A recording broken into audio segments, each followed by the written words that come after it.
Ladies and gentlemen, what it is, welcome to another edition of the Third Intermission Podcast. This is the early playoff edition. We're beating TSN to the punch right now, but unfortunately, they're going to be actually doing an actual episode, and then we'll probably have ours posted come tomorrow. Let's see how let's see how things go. Your boy Dave is in the cut here on this beautiful Ontario evening. Of course, follow us at the socials at Toronto Third on Twitter, on Instagram, and on Blue Sky. And subscribe to us wherever you get your podcast from. That's Spotify, Google, Apple, iHeartRadio, and our friends at Podbean. Got a little bit of an interesting lineup for y'all tonight. Got, of course, the Yard Man himself. We got one of the OGs back in the cut as well. We got Reese in the cut. Reese, what's going on? How you doing out there in America land right now? Feeling good, brother. This is best time of the year. Playoff hockey. Leafs 9 straight playoff appearances. Only one series win in that span. Hopefully to make it two. The road starts Sunday against the familiar opponent, the Ottawa Senators. Man, Leafs in five. Let's get it, bro. All Drop the right. puck. Perfect. Oh, and as you just said that, the Leaf Dev just tied it real late. Chris You Tanev with see the the dirty you see stuff. the Philip Myers goal? Yo, that was Oh baby. crazy. That was openly crazy. Yeah, General, as we like to call him, Jason back in the cut. Jason, of course, been missing, and finally comes through after how long? Jason Wagwan, let him know what's good in these streets. So wait, what happened? The man them tied the game. Yo, Tanev literally just tied the game with like 1.8 left. Yo, that's savage behavior, yo. Yo, openly savage behavior. The real thing. But yeah, no, I'm just in the cut still, man. I'm just in the cut. I'm out here. Reese, man, I hope all is well. I hope you're doing good over there. Dave, I hope all is well. I hope you're doing good over there. You know what I'm saying? Reset it. Playoff hockey. We're not here to waste time. We're here to chop it up and talk, man. So let's just cut right to the chase. All right. So, ladies and gentlemen, in case you're wondering, this is our playoff preview episode. So, buckle up. We got some shit to talk about real quick. We've got 8 series on tap. Of course, your Toronto Maple Leaf them will be taking on a familiar foe in the little brother of Ontario, aka the Ottawa Senators. The first time that these two teams have played each other since 2004. It has been 21 years since we have had a Toronto Ottawa series. The last time the Leafs played these guys, George W. Bush was president. There was no Facebook. The Toronto Raptors were a garbage basketball team. The Blue Jays were a garbage team back then. Toronto FC wasn't even a thing. I forget what movie was there. A certain someone who we're no longer allowed to name apparently won the World Heavyweight Championship at WrestleMania 20 that year. Eddie Guerrero won the WWE title in one of the most beautiful moments back in February of 2004. Telling you, man, 2004 was a time. Uh, Break that down real quick. The other Atlantic Division semi, or AKA the Eastern Conference quarterfinal, is the Battle of Florida between Tampa Bay and Florida. Of course, there are currently 4 Stanley Cups between these two teams. Florida, of course, winning the last one. The last time these two teams played was 2022, I believe. Um, Tampa, of course, having a 3-1 series lead, like a 3-1 lifetime lead on that. We're going to break that down.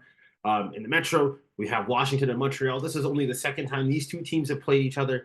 The last time Montreal and Washington linked up, Montreal came back from a 3-1 deficit to basically stun the world and take out the President's Trophy winners. Break that down real quick. And then, of course, we have another familiarity with Carolina and New Jersey. Um, these two teams have been frequently playing each other over the last, say, 9-10 years. So we're going to really just dive into that real quick. In the West, you have the President's Trophy winning Winnipeg Jets taking on the St. Louis Blues. St. Louis, of course, clinching the wild card spot back on Tuesday, eliminating the Flames. Very exciting matchup there. Dallas and Colorado will be kicking things off as well.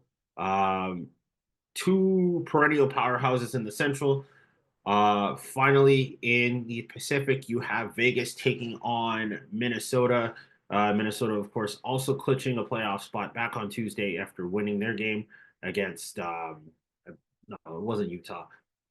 Man, I forget who it was. But anyways, they ended up winning in overtime and essentially eliminated the Flames from facing Vegas. So you got Vegas and Minnesota, and another familiarity. This one a very huge and historical matchup. The Los Angeles Kings will be taking on the Edmonton Oilers once again in the first round of the playoffs. Edmonton still currently leading that series. Last time these two teams played, Kings lost in 5 to the Oilers as the Oilers were en route to the Stanley Cup final. So, gonna dive right in real quick. Reese, I'm gonna let you jump off on this one first. Uh, Start off with the Battle of Florida, Tampa Bay and the Tampa Bay Lightning and the Florida Panthers. I know who I want to play as a Leafs fan once we beat Ottawa, and I know we're gonna, as a collective, talk about the Leafs Senator series later in the episode. But this is gonna be it's a coin flip series, right? Both Mm-hmm. it's essentially a 7-game home advantage for both teams. Damn near split in the middle. Like easy travel, easy rest. So it's gonna be high intensity, a lot of speed. Special teams is gonna matter. I want to say Tampa ekes it out in 7 just Mm-hmm. because all things holding true. How can you win on the margins? You win on the margins when you have something that can kind of tilt the game in your favor. And you still have Vasilevsky and you still have Kucherov, who I still think are you have the best forward in the series. You have the best goaltender in the series. Mm-hmm. It's not the Tampa Bay, teams of old where, you know, they lost some guys. Like last year they had Gensel, or they had, excuse me, Stamkos, and Mm-hmm. some other guys. Now it's a different looking group now.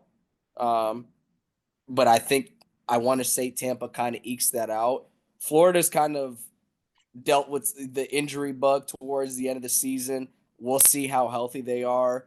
It's an older team, and it's kind of hard to repeat as Cup champions. It's the most grueling playoff in all of sports. They're coming off a Cup run. Some of their guys have played so much hockey. They're playing another 82 game season, and then the Four Nations tournament, and then here we go for another run. Oh, by the way, you're playing Tampa. Like I think the stars kind of align that Tampa will kind of squeak this out, and then the Leafs, which we'll talk about, will get a nice matchup against a team that they've exercised their demons in the playoffs before. So that's how I kind of see it. Mm-hmm. Jason, real quick, I want to get your analysis on this. Of course, Tampa losing some firepower, Florida losing some firepower after winning the Stanley Cup last year. Um, in all honesty, who do you see winning this series? Well, first and foremost, I don't really give a fuck who wins that series. Jesus. Second of all, I hope Florida and Tampa beat the living shit out of each other for 7 fucking games. Because it doesn't matter who wins. Yo, The Maple Leafs of easy with the cussing. Toronto, Easy with the cussing. doesn't matter who wins. The Maple Leafs of Toronto are going to beat the crap out of whoever they play in the second round. All facts. All facts. Jeez. Nah, I Leafs, no mean, matter I definitely would love to jump off on the Leaf Dem, but we're gonna save that series for last. But I know you want to see these two teams beat the living daylight out of each other. But like, yo, Yeah, I don't care who between the wins both that of y'all, series, to tell you the honest truth. I mm. really don't care. I just want it to go 7, and I want to see like 27 overtimes.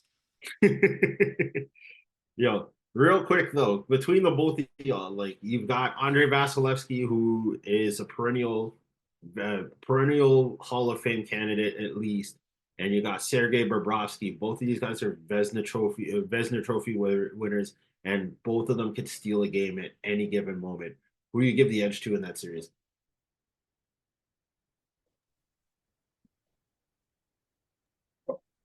Oh, that's hard. That's a hard question. Vasilevsky or Always, Bobrovsky. Yeah, yeah. Give me Vasi. Give me Vasilevsky. why Vas? But Vasilevsky shit the bed against Toronto. He did, but again, like I said, either of these goaltenders can definitively steal a game. If Yeah, we're they're being both honest, elite. they're both elite. Florida has the better back end. They added Seth Jones. Ekblad Mm-hmm. is coming off suspension for Mm-hmm. taking perks. Well, I don't know. Molly Sorry, I shouldn't Percocet. say that. I don't know. Allegedly. But yeah, I'll say this about both tendies guys. Bobrovsky, as good as he is, does have spells of pretty weak play and has been pulled a couple times in the playoffs. Like Stolar's only experience in the playoffs, I believe, was the finals where Vasilevsky like let in like 6 goals against Edmonton in like the first like 20 minutes of the game, 20 something Yo. minutes. yeah, I And remember that. I remember yeah, that. And those Steelers looked lows. all right. Yep. And those lows, I don't think Vasilevsky has those type of lows in the way that Sergei Bobrovsky has in his game, as good as he is. And then Mm-hmm. Bobrovsky's kind of had in his own right crossroads, not only with Columbus but with Florida, where they were ready to replace his ass. They drafted Shane Knight high. They acquired a Spencer couple, Knight. or Yeah. Spencer Knight, excuse me. They acquired a couple other guys. Like there was a moment in time where there was buyer's remorse with that whatever 9 year, 10 year deal, 10 million, whatever he got. And then Yeah. granted, over the last 3-ish years, he's been absolutely lights out. But probably Vasilevsky's the one that the players they swear by as good as these two guys. I kind of go uh Vasilevsky here. Okay. Special teams. Who are you going on this one? Oof, that Florida. helps Florida, right? Florida. They added Martian. Sam Bennett is a playoff warrior. Like Yep. since from he was in Calgary, Mm-hmm. Sam Bennett has been notorious for scoring goals in the playoffs. Yep. When you Was he mentioned always in Sam, that bumper spot? yeah. So I'd give the and then you have Sam Reinhart and Verhagen, all these guys that Personally. Sam Genich or however you say his name, like Mm-hmm. these guys are pretty good. I like Tampa. Like I like the fact that they added Gord, they added Borkstrand, that they locked in Grunso. They have Kucherov, probably one of the greatest power play guys in history of the NHL. Um, you know what I'm saying? They have Sorelli Point, but I just give the edge power play wise to Florida, just based off of the way Maurice has them moving the puck, setting up the play. Chucky's in front of the net, Bennett's in the bumper. You know what Mm-hmm. I'm saying? Like it's a solid power play that can strike from any corner, any distance. The defense is shooting the puck. They're knocking pucks down in front, tapping in easy rebounds. I'd give the edge easily to Florida on the power play in that series, 100%. Okay, proper. Um, Forwards. Who I would you agree go with with? that too, just based off of like Yeah, go ahead. we're kind of going off the playoff history too. That matters, and Florida hasn't been full strength all year. So like I know like Tampa is probably ahead by a couple basis points like in the regular season rankings, but that doesn't matter because Florida has essentially been minute managing guys, sitting guys, but all said and done, healthy Florida with their scheme, there's just so many options. And as good as Tampa's power play has been this year, we'll have to see it come playoff time. And it's a different ball game when you don't have Stamkos at that top of the circle. Like it's a little different when a team is scheming you up to stop you over a 7 game series, and you might not have those type of options in the way of Florida does that Tampa's historically had, losing a guy like Stammer. So I got to see it. As of now, I'm going Florida. They have the puck movers. You have a Matthew Tkachuk that can play kind of behind the net at the line there. You got, Sam Bennett, one of the best guys at the bumper, Reinhart, Roman, Verhaeghe. They got so many options there. They Yeah. added Brad Marchand. So Mm, And well, Maple Leafs won 4-3. Scott yeah, Laughton. Scott Scott Laughton. Laughton. Yeah, he's getting ready for the good playoffs. win, good win. Yeah, Finally, second goal as a Leaf.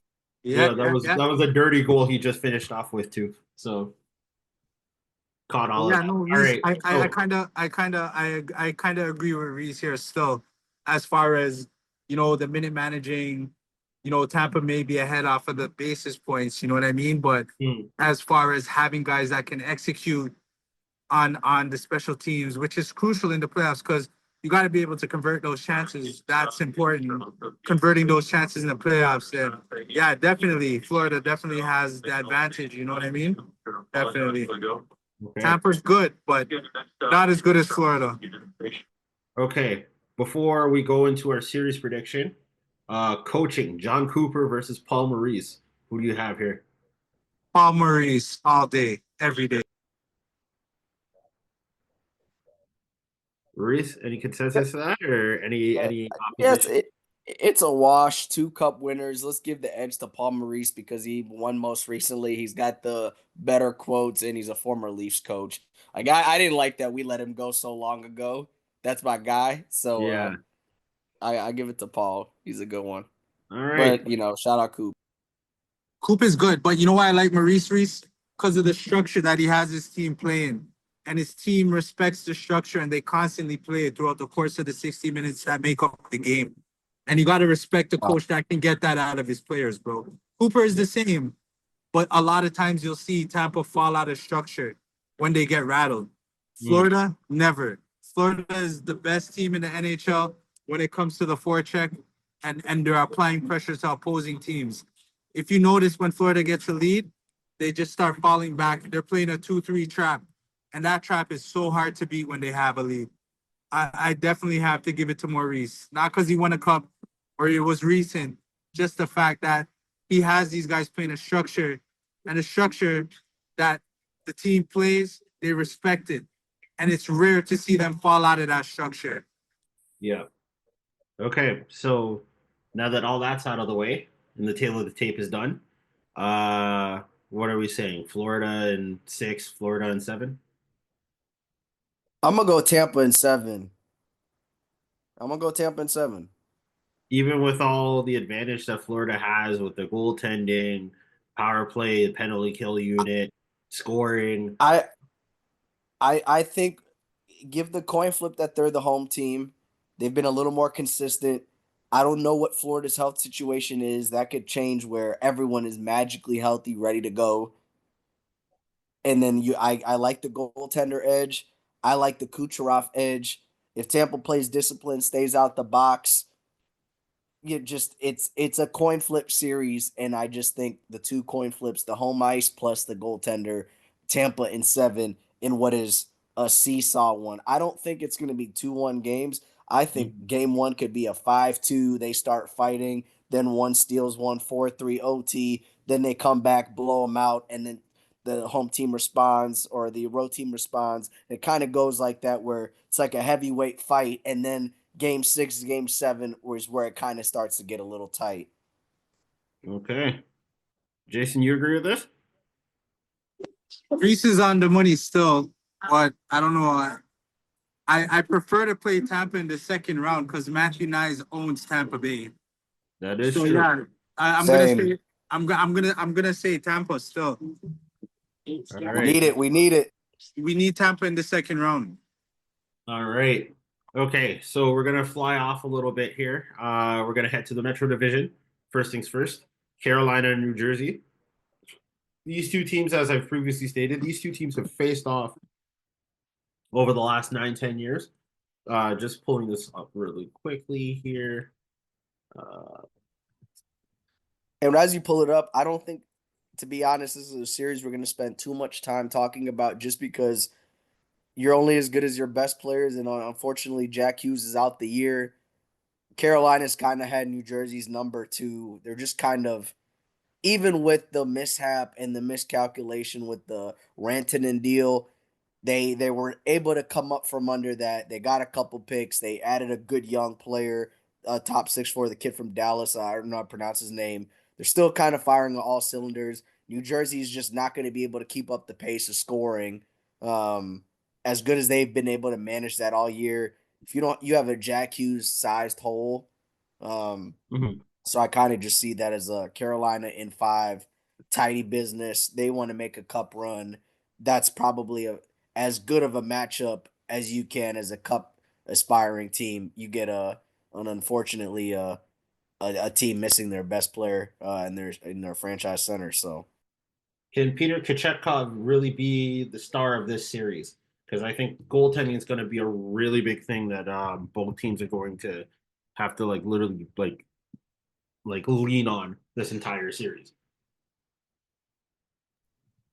Yeah, under 100%. But ultimately, do you have the talent to tilt the ice and get more chances than the other team? And unfortunately, when you're missing Jack Hughes in a series, like you're scouting a team for 7 games, at least 4, but at most 7. And if you don't have the horses for a race like Carolina, I know Carol as a Leafs fan, I can empathize with Carolina's playoff failures, but they win rounds. Mm-hmm. And they don't lose as underdogs. They lose like the tight one. They should have taken care of business, or maybe it's the Eastern Conference Finals second round, and they lost in 6 or 7, but they lost all of them by 1 score in OT. That's a damn good hockey team. They're ready to go. They're healthy, and New Jersey just won't have the horse. They won't have the lead horse to get it to even make it competitive, in my opinion. No, that's completely understandable. Jason, you wanted to jump in real quick? Yeah, we don't care about New Jersey and Carolina either. I'm not even gonna lie to you. That's just a waste of time. Fair enough.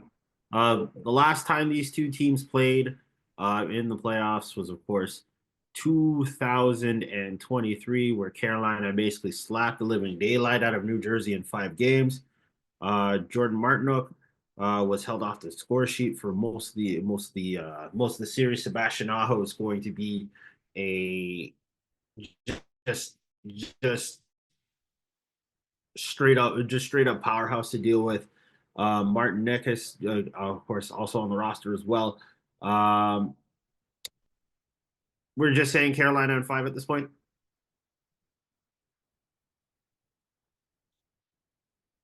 Yes, no, maybe so. Maybe 4. Yep, Maybe you're seeing a we don't even sweep. need to think too hard about it. All right. Okay. Heading off to the American capital city, Washington, D.C. We have the Washington Capitals, Eastern Conference regular season champs, taking on the second wild card in the Montreal Canadiens. Montreal, of course, just sneaking into the playoffs after beating Carolina 4-2 back on Wednesday. Uh, Montreal getting that last playoff spot, showing that the Atlantic Division was the most dominant division in all of hockey this year. Um, two twos. I gotta ask y'all right now: can Montreal pull off the upset this year? Nope, not happening. It's magical how they got into the playoffs, but yeah, they're gonna lose in like 6. Ovi's gonna dominate them. Tom Wilson's gonna punch all those guys in their face, and Montreal's going home. Reese, what are you saying about this? You know what's crazy about that? I filled out a bracket today, Mm-hmm. and I actually did have Montreal upsetting Washington. Now, hear me out, and No, I it's going to be crazy. don't want to hear you out. Me and you are not My friends. only, brother, the only reason why I did so is we've watched. I feel like all of North America has watched a lot of Capitals games over these last couple months, watching Ovechkin chase the record. That is a very not good hockey club where I'm wondering, like, I don't see them really necessarily drive play 5-on-5. They're pretty good defensively, but no like real like standouts. Like Roy's okay. Like who do they have? Chikrin, like he's solid. Thompson was elite to start out the year. Goaltending is kind of fizzled out, and like whatever line Ovechkin is on is not a particularly good line that they get hammered. But yet he finds a way to score versus Montreal for some odd reason. They are fast, they are skilled. They just added essentially a top 6 forward for the playoff run for nothing in a Demidov, and they randomly found what might be an elite goaltender in that Jakob Dubas kid or Dobes, however you pronounce it, and he's Yeah, been absolutely lights out. Like lights out good. And he's huge. He's like 6'4", like 215, 220. He covers up the whole net. Big butterfly covers up the whole net. And then I'm like, okay, so they have all this speed. You really whatever Suzuki line, like they tilt the ice, probably needs to be in defensive forward of the year conversations. He never is. It feels like they always give it to Barkov, but he is fantastic. One of the most underrated players in the league. You still have Mhm. Cole Caulfield. You just added Demidov, and then you have the Calder winner Leighton Hudson, who, as small as he is like pretty good defensively, and he's like he could be like a supercharged Quinn Hughes. And Quinn Hughes is arguably a top 2, top 3 defenseman in the league. Him and McCarr are probably in a world of their own. And Lane Hudson's going to get there soon. So I'm like, Washington plays a Mollis's pace. They don't really dictate play. They're physical, but I'm like a young, hungry Montreal team. It kind of reminds me of our 2016 team, but like with like a little extra layering on the defensive end. Like I just that was a beautiful matchup for them. Like if they were to get like Toronto, I think Toronto, we would just walk all over them. We're used to them. We're like, we played them. Like, there's familiarity there, and you can kind of suck the life out of them. Versus like a Washington team where and Toronto has like the horses, like the speed to kind of play that type of game, and Mhm. you like your versus. I'm not all that sure Washington. Like, I think it at least goes 6 or 7, and I'm just like, if it's a 1-score game, like I could see a pathway Montreal stealing that series, if that makes sense. No, They are I fast, see and they it got the too. goaltender now. You're not I right. I genuinely see it too, and like I'm not saying it to be chaotic, or I'm not saying it to be messy. It's just that Montreal has one of those teams where it's just like the second you let your guard down about this team, like they will come Oh, in and they'll pounce on you. they They'll will pounce eat on your you. cookies. And think about it. Like, would we be having this conversation if Montreal was playing Toronto or Carolina or Tampa or Florida? Hell No, no. but they're playing Washington. Like, no one thinks Washington's like a top 3, top 4 playoff contender. As good as they've been, and Yeah. they won their division. As good as they've been, a lot of it was they went nuclear with some really high PDO, or like it was just the shooting percentage was off out the chain to start out the year. Thompson played out of his mind, and they also, you want to go into the playoffs hot. Like that's why I feel great about Toronto. Your best hockey's been the last month and a half. A Yeah. lot of Montreal, like they had like a bad week last week, but for the most part, the last 2 months, them and Ottawa, Toronto, Tampa, Florida, they're playing really good hockey. Washington's playing their worst hockey the last month and a half, 2 months, but it doesn't. We don't talk about it as much because Ovechkin has been giving us the goals, the entertainment, and beat the record. But you watch Washington and like they're not good. No, So I fully agree with that. And it's like, you know what, with the amount of talent that Montreal has right now, like you really cannot sit there and say, like, okay, you know what, Washington's just going to steamroll this team. It's like you have solid scoring. You actually have a solid defense core. You got a very young goaltender. You got a very young goaltender, and of course Martin St. Louis getting his chops in being a playoff coach for the first time. It's it's looking like this. Like you let your foot off the gas just once if you're Washington, and I promise you, you will feel it you will feel it for days to come. Like, don't 100%. get me wrong, Ovechkin and Wilson are two of the baddest men out there, especially on the ice right now. But if Montreal finds a way to clip out the Capitals in like say a game one, game two, Washington's not taking that series. Like That series is going like 5, 6 games. I don't see Montreal good in the sense that they have young talent. Suzuki is by far one of the best two-way centermen, upcoming young centermen in the NHL. mhm. Like Reese mentioned, is a goal scorer. Slavkovsky, he's starting to like turn a leaf and become an actual like real hockey player in the NHL after he started slow. Lane Hudson, rookie defenseman who scored more rookie points than Larry Murphy in the NHL, is probably going to win the Calder Trophy for rookie. You Mhm. know what I'm saying? Montreal is established, the goaltending, the back end, like they're a good team, but You have guys in Washington like Chikrin and John Carlson. These guys are older guys, but John Carlson knows what it takes to win. Ovechkin knows what it takes to win.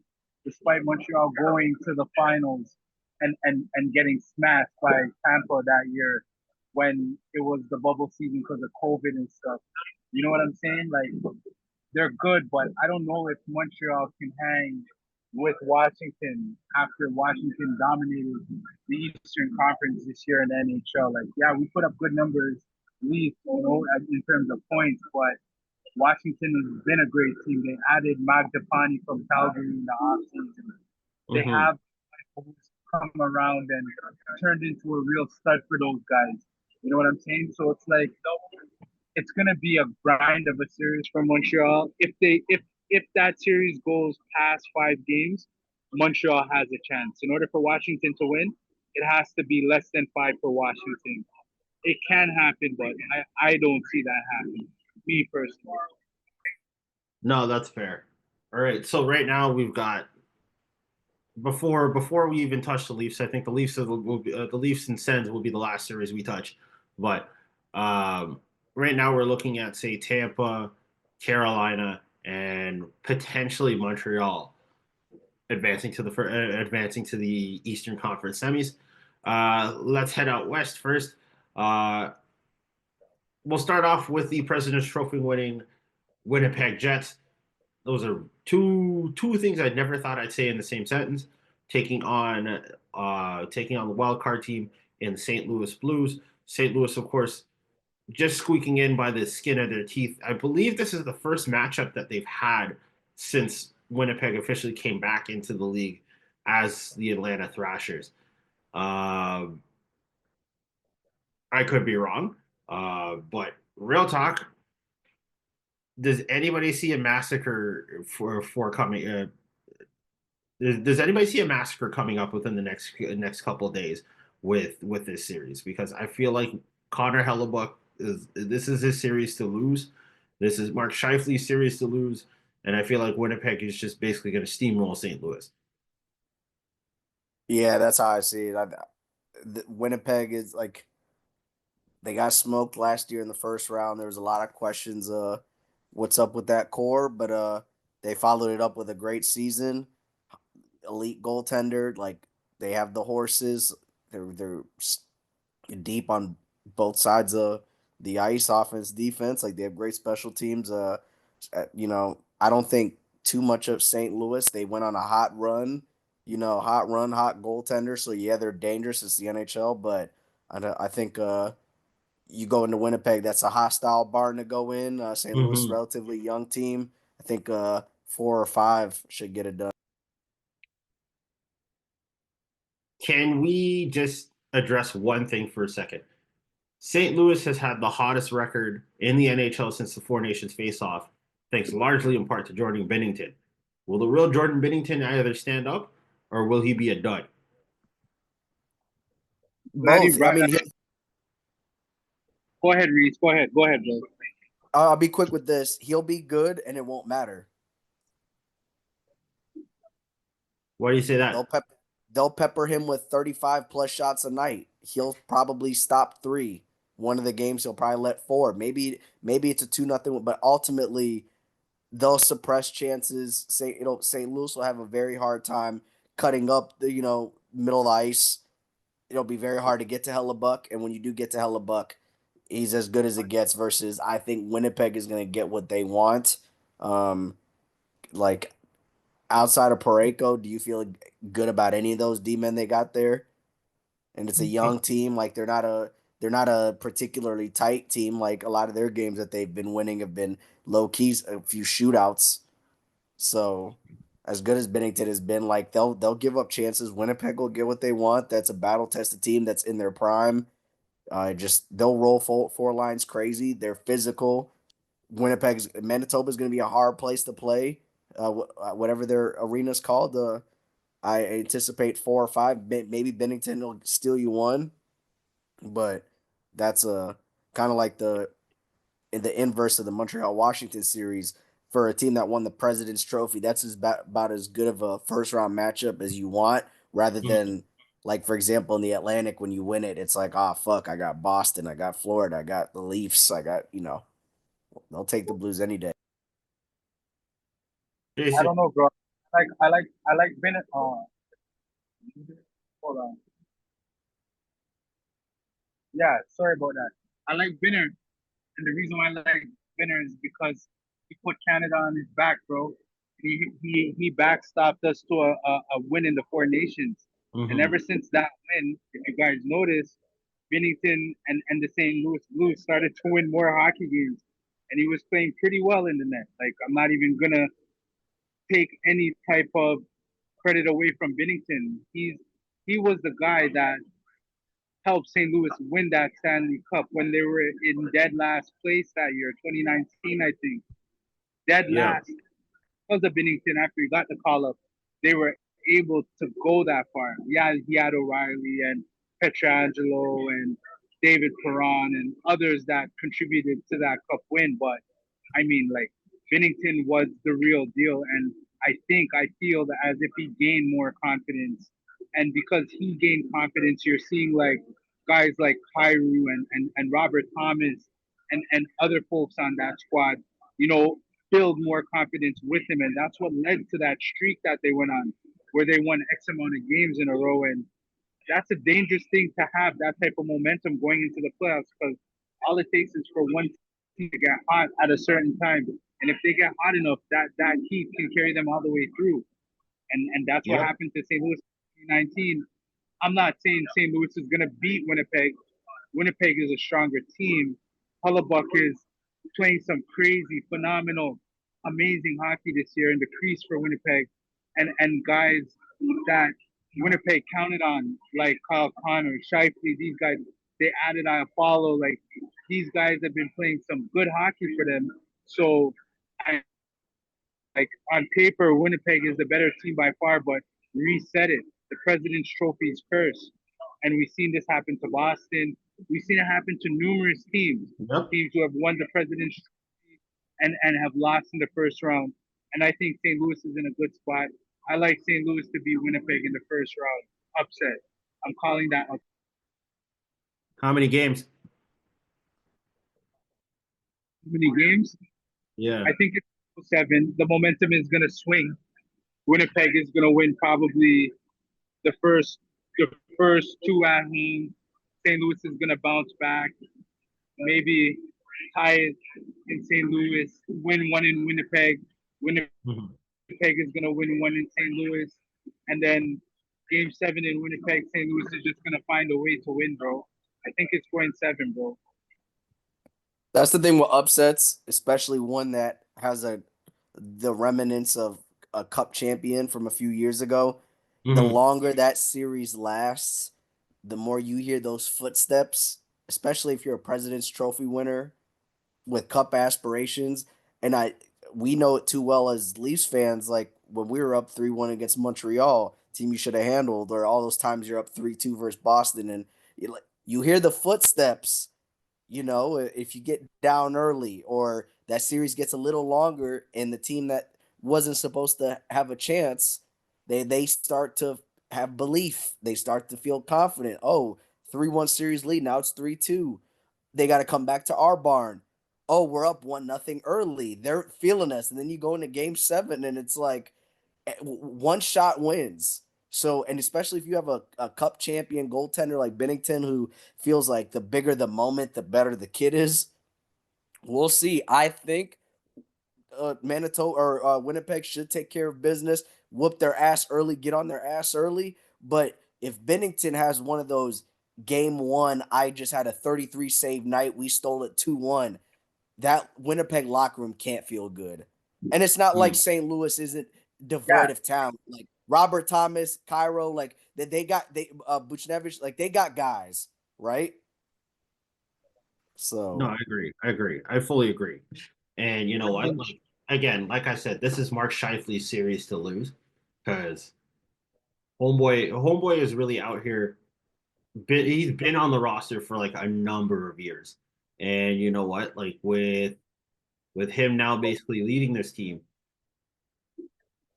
it's pretty much like the entire locker room's depending on him. And if he does not get the job done, it's like I wouldn't classify it as a failure, but like you'd look at it and be like, okay, what did he do that he could have done better in this situation if Winnipeg ends up losing this series? On the other side of things, it's like you've got nothing but you've got nothing but talent on St. Louis, and it's like the second you let that go, and basically the second you let that go, and you basically look at everything as a whole, you got to start understanding that, say, like even with a Braden Shen or a Jake Neighbors or Jordan Cairo, like you got to look at everything and understand that, like, say, between these two teams, like it's a complete crapshoot at this point. Um, Goaltending is going to be the biggest X factor in this entire series. So ideally, if we're getting Four Nations, Jordan Binnington, yeah, I can see St. Louis taking it in seven. If we're getting Vezina Trophy Connor Hellebuck and say, Captain Canada and Mark Scheifele, it's pretty much curtains for St. Louis within, like, say, 4 or 5 games. Yeah, that Winnipeg team they're 4 lines deep, 3 pairs deep. They come in with like they're tough.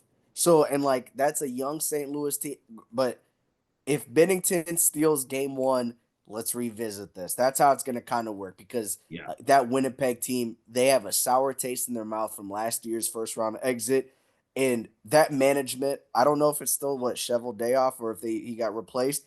They had tough conversations about potentially blowing up that roster, and they didn't. They Mhm. doubled down on that core.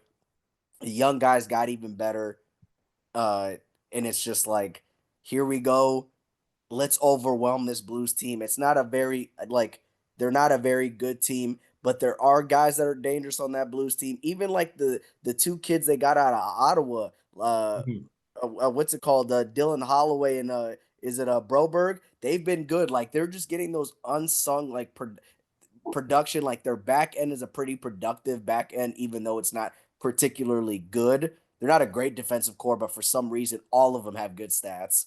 Like Mm. all of them are puck movers. All of them somehow generate assists, push the puck up the ice. So it's gonna be a fun watch. Like I don't think it's gonna be 5-0 games or 4-1 games, but it's like Winnipeg should take care of business. But we'll see. Game 1, we'll see what happens.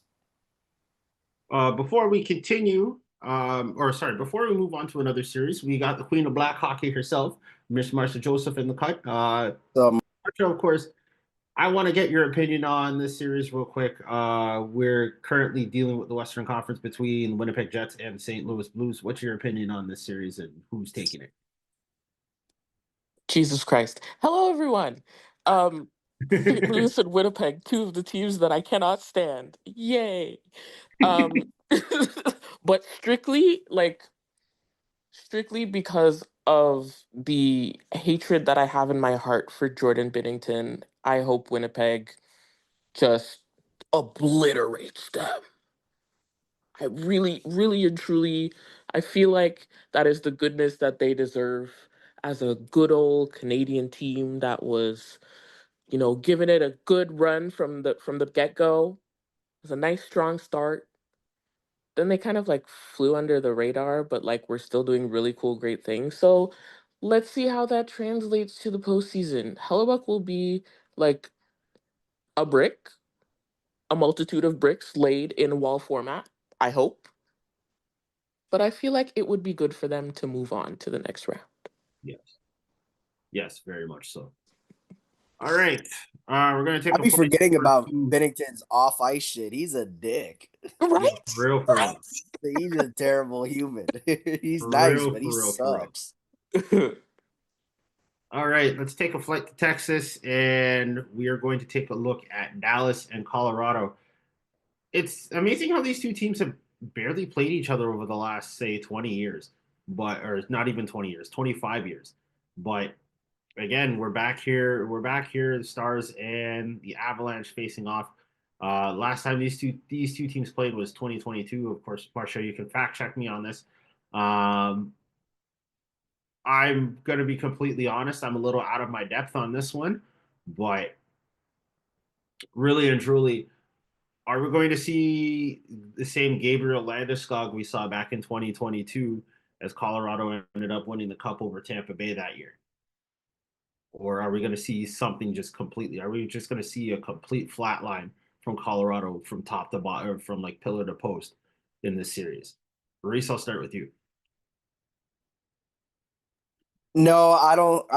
I don't even know if he plays. If he does play, it won't be very much. Mm-hmm. Um, I I'm not looking at this point in his career and this point in like just the direction of the league and the sport as Landeskog being anything more than like a filler good for the locker room. And if he can spot you 11, 12 minutes of a night where he's not beating you, that'd be great.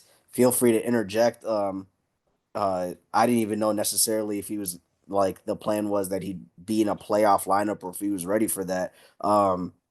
Regarding this series, I'm gonna like Dallas just because they've positioned themselves where they kind of went all in on what is they have the elite goaltender in Ottinger, they have the elite number one defenseman in Heiskanen, you have just what feels like an elite forward on every line, whether it's Wyatt Johnston, Jason Robertson, like Rupert Hintz, like, and then you add a Rantanen to that equation, right? And then you have like Mm-hmm. the emergence of like those tree trunk defensemen that they have, like the Harleys, the Lindells, like they're stacked, and they're not only stacked, they're young and they're battle tested. Like they make like runs, and then they have just enough veteran presence there as well, and like a Jamie Benn, Tyler Sagan to kind of like supplement those guys. I don't. They might still have Dadanoff. I'm not sure, but that's a that's a stacked team, and as good as Colorado is, like the heavy hitters, what's going on at second line center? They did make the trade. I believe they have Brock Nelson. That's going to be important for them. We'll see how he plays. And then what's going to happen with the goaltending? They've kind of been like a goaltending carousel throughout the year. Like you Yeah, get pretty some good much. starts from, yeah, like Georgiev was bad, so he doesn't start anymore. Then they got Mackenzie Blackwood. Sure. Yeah, I He's mean been it's like really it's good. pretty much Blackwood and Blackwood and Enger. Yeah, Between that's gonna be the yeah, match. that's the Goaltender matchup, right? matchup So real quick. yeah, so you're so here's the thing, and I know this comes back to the Leafs, but it's always about the Leafs. We're the Of most course. important team in sports. But we have the same question with Stolars. It is it's one thing to play 30 something games and have great stats. It's a different thing to play that consistent high level when you're playing every other night. How does that body react to that next game on 24-hour rest or 48-hour rest? Then the next Hmm. game, then the next game. And you start to feel that soreness. You're going up and down in that butterfly. You start to kind of feel it a little bit. What does that mean for Mackenzie Blackwood, Stolars, all those guys versus a guy like an Ottinger? He's the league guy. He's playing 60 games a night, battle tested, played in long playoff series. So that's what I got to see with Colorado. Like, how's that goaltending gonna hold up? What does that Brock Nelson acquisition look like for that second line and beyond? Because they've had secondary issues essentially since Kadri's left. But you like the lead guys are still elite. They're still really good. So yeah, I like Dallas. They're just that's an overwhelming team. That is a deep roster. They're just it feels like they have like if not a budding superstar, someone that's on the cusp of being a superstar on what feels like every line, and then they go in all out and get Mikko Rantanen. Is just they're that's a scary team. So I'm gonna take Dallas. I think Dallas probably gets it done in six. It's a fun series. It's competitive, but give me Dallas. Listen, bro, I'm not betting against Nathan McKinnon, and I'm not betting against Kel McCarr, bro. Woo! And Kale McCarr, like that's the thing though too. Like, and I made this with the Tampa, Florida one where it was a coin flip. I said, give me the best player, best goaltender, Kucherov, Vasilevsky. But it's like roster to roster, Dallas's roster is so superior. But then again, you have Nathan McKinnon, who's probably the second best forward in the sport, and you have Kale McCarr, who's the best defenseman in the sport. So Mhm. it's like, ugh. But are they their whole team? Yeah, that's the thing, That's true. Is Marsha. the team gonna ride for them so they can make Yep. it where they need to go? Yep, you got to play lines through 2 No, through 4. 100%. But I like the fact that they added Mark Beaches from Carolina, Yeah, and I like he's been unbelievable. Jonathan Drouin. They picked up as well. You know what I mean? And guys like Logan O'Connor is coming into a group too. So like, I like what you said. Like as far as Dallas having the better roster, but Dallas does have the better roster just by Dallas adding Mikko Rantanen alone. You know what I'm saying? But Colorado matches up because they added Brock Nelson. Brock Nelson scores a lot of points in the playoffs, and now he's playing with like raw talent around him. Dallas, Dallas is gonna have their hands full. I kind of like Dallas, but I'm not betting against Colorado to tell you the honest truth, man. They've won Yeah. before. They're getting their captain back. They got better by adding Brock Nelson. They added some pieces. I think Colorado in 7, but Dallas does have the advantage goaltending wise. Mhm. It's gonna go to 7 for sure. But my thing is, if Colorado can't do it in 5, then I think Dallas will put out a huge fight. The reason that I'm wary about Dallas and where they are now, they decided to ice a full roster on game 82, and Jason Robertson is now injured. That was so I stupid. did see that. I'm hoping it's a precautionary thing in the way that it was for Exactly. Brady Kachuk tonight, Yeah, Yeah, but we haven't heard anything yet. As of right exactly. now, I haven't heard anything about it's precautionary, whatnot, in the way Ottawa came out immediately and said, oh, don't worry, Brady's fine. It's a precautionary. He's out. It's game 82. Right? So, like, that's what makes it scary. So, I'm hoping it's not that bad. They've got all their people, they just got Sagan back. So, that'll be a better look for them, especially coming off of what, like a 7-8 game losing streak to end the season.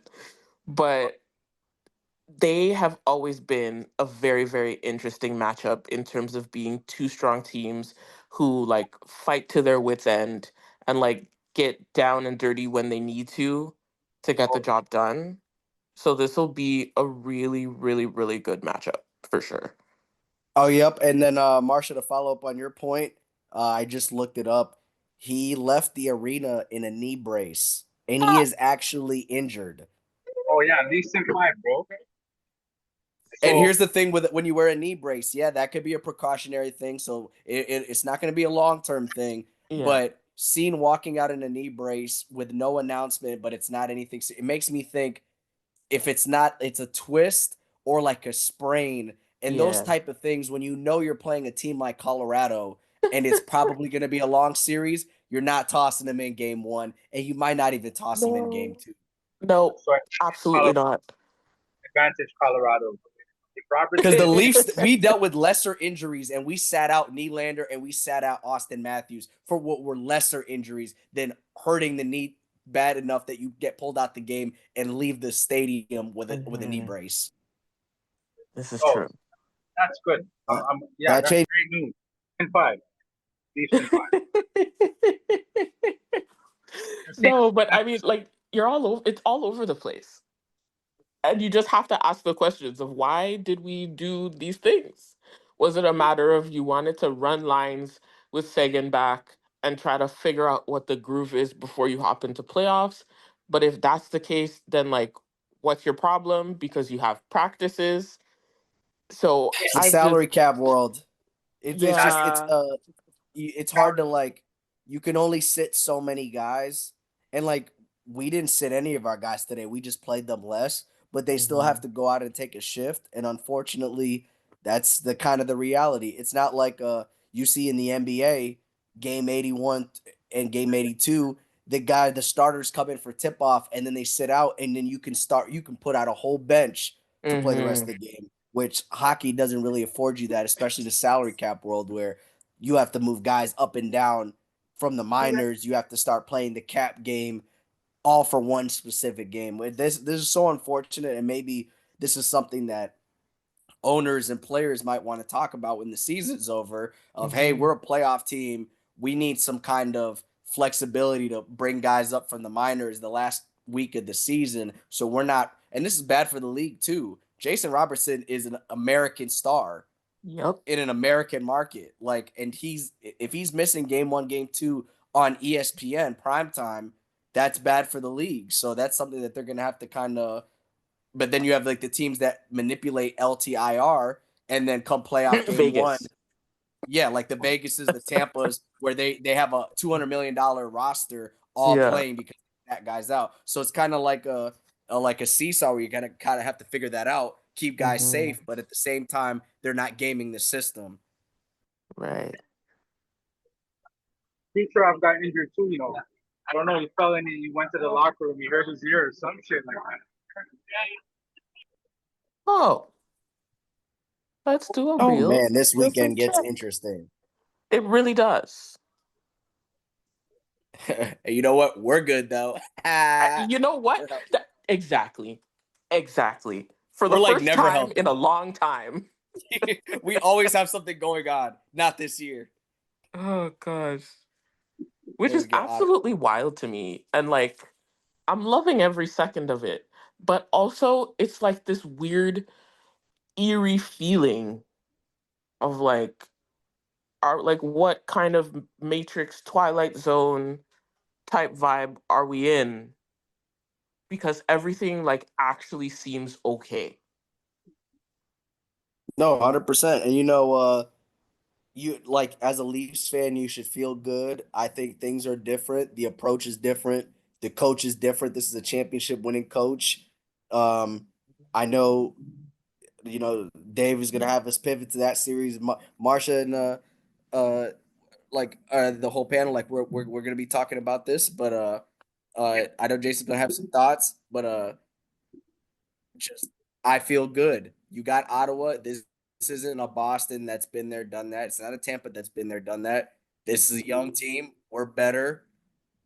Dave, let us know. Let us know what other series you want to talk about before we talk about So I guess we finished up with Dallas, Colorado, correct? See, senor, unless there was anything else you wanted to add. Okay, no, I'm good with that. Um,